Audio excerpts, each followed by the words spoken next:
All right, some of the holiday season's hottest buys are internet-connected devices like Amazon's Echo and Google's Home. They use voice recognition technology to answer users' questions. But how much of what you ask is stored or shared by tech companies? Consumer Protection Group yesterday joined an appeal asking major toy stores to immediately discontinue sales of an internet-connected doll. The move comes just weeks after several groups filed a joint complaint with federal regulators. It alleges the My Friend Kayla doll poses an imminent and immediate threat to the safety and security of children by subjecting them to, quote, ongoing surveillance. Well, we reached out to the two companies that work together to make the doll. One of them, Nuance, said it does not share voice data with any of its other customers. Scott Stein is a senior editor of our partner CNET and joins us. Scott, good morning. Hey, good morning.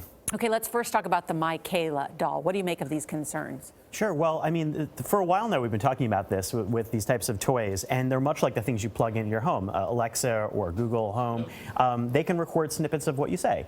And the degree to which these are shared or not, these AI services use that in the cloud for certain purposes. So the privacy rules change depending on the company, but they need to be able to listen and record to do what they're doing. So there is some concern with that. Nuance says they're not sharing it, but there's certainly some element of collection. Are they collecting the voice recorded data somewhere?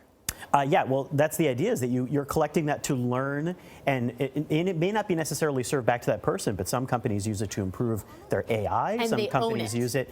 Well, yeah, it's part of the data. So other companies choose to not collect that and to have some sort of privatization. But look at like what Google and Amazon are doing. That information is always being collected. It's part of what they're able to use to allow you to shop there or to improve search, just like Google does for the rest of its search services. And do they have the ability to actually listen to you, even when you're not talking to them? Some of these devices. No. For most of these devices, you have some sort of activation word, and once that happens, then things are recorded afterwards. So it's not continuously recording.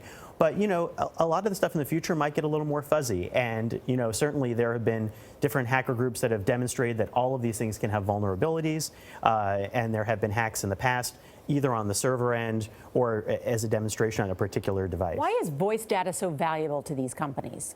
Well, the voice data, first of all, is part of search. So it's an extension of the reason why search and all of this information becomes important to learn about you.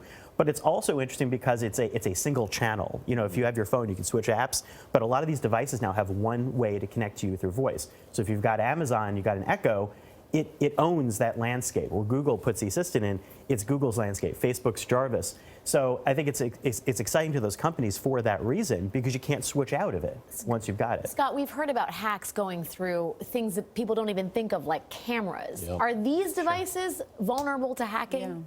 Yeah. Sure, they could be vulnerable to hacking. All of these extended peripherals are less secure in general than what you're going to have on your phone or your computer. So that stuff's still being explored. It's a big issue. There was a hack last year that was tied back to, earlier this year, to Internet of Things.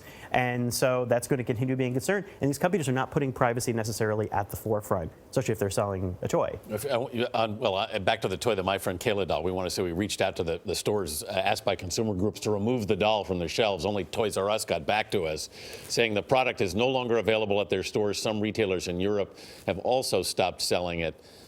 Should parents be careful about this stuff, Scott? Yeah, you should definitely keep an eye on the fact that the stuff is internet connected. It's not going anywhere, though, because we're going to see more and more devices like this. So it's more about knowing where the company is connecting to and what the services are, and knowing that there's some element of security that they're talking about. It's like having a listening device in your house. Absolutely. Yeah, it's a brave new world. It's only going to get more intense. We're going to put a lot of these in our homes. All right, Scott Stein, thanks.